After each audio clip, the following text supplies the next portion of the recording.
Mission Net Zero was a project led by Bristol City Council. It involved 12 partner organisations drawn from across the west of England to tackle the urgent challenge of climate change.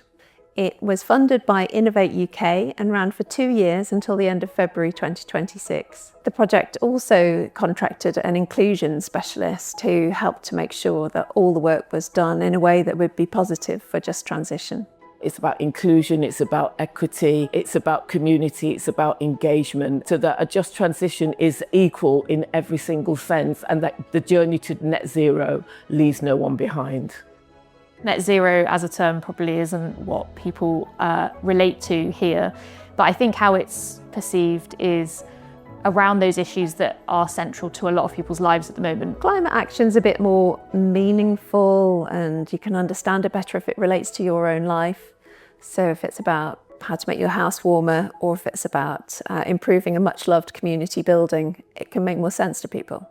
Translating a nebulous concept into something tangible and practical. A lot of people are really struggling to stay warm or look after their properties. If we're going to meet our carbon targets, we're going to have to insulate all our homes and move our heating away from gas boilers to either heat pumps or perhaps district heating. So we decided to sign up for Transforming Energy Together to see if we could solve that problem of how residents could make their homes warmer, easier to heat, cheaper to run, but also have less impact on the environment. With the energy situation and how expensive people's energy bills are, that it's very, very important to make people aware that if they do want to come out and spend some time, meet up with people, keep warm, it's wonderful that you've got areas like the Greenway Centre that are able to provide this